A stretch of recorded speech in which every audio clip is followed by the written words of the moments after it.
Hello, അപ്പോൾ very good morning all. അപ്പോൾ ഇന്നത്തെ ബ്രേക്ക്ഫാസ്റ്റിൻ്റെ ഒരു വീഡിയോ ആണ് കേട്ടോ.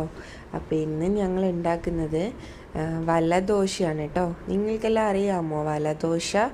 രാവിലെ പച്ചരി തലേ ദിവസം പച്ചരി കുതിർത്ത് വെച്ചിട്ട് രാവിലെ അരയ്ക്കാം, ഇല്ലാന്നുണ്ടെങ്കിൽ രാത്രി തന്നെ അരച്ച് വെച്ചിട്ട് രാവിലെ ചുടാം കേട്ടോ. വെറും പച്ചരി കൊണ്ട് അരച്ച ദോശയാണ് കേട്ടോ. ഞങ്ങൾ വലദോശ എന്നാണ് പറയുക. കാണുമ്പോൾ നല്ല വല ദോശ പോലെ തന്നെ ഇല്ലേ, നല്ല ടേസ്റ്റാണ് കേട്ടോ. നല്ല എന്താ പറയേണ്ടത്, അധികം കട്ടിയില്ലാതെ നേർത്ത രീതിയിലാണ് കേട്ടോ ഇത് ചുട്ടെടുക്കുന്നത്. എൻ്റെ മാവിൻ്റെ ഇത് കണ്ടില്ലേ, ലൂസ് വെള്ളം പോലെ അരച്ചെടുക്കണം കേട്ടോ. നമ്മൾ വെള്ളം കുടിക്കുന്നില്ലേ, അതിനേക്കാൾ ഒരിച്ചിരിയും കൂടെ ഇതായിട്ട് അരച്ചെടുക്കണം. ഒഴിക്കുമ്പോൾ തന്നെ ഇങ്ങനെ പരന്ന് ഫുള്ളായിട്ട് കുമിളകൾ വരും കേട്ടോ.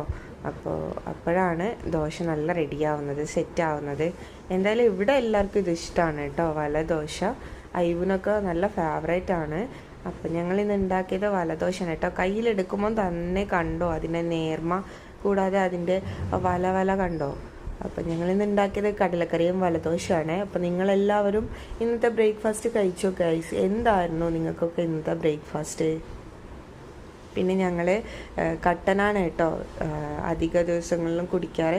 അപ്പം ഞങ്ങൾ ഇന്നത്തെ ബ്രേക്ക്ഫാസ്റ്റ് എന്ന് പറയുന്നത് വലദോശയും കടലക്കറിയും കട്ടനുമാണ് കേട്ടോ. അപ്പോൾ അടുത്ത വീഡിയോയുമായിട്ട് കാണാം. Bye all.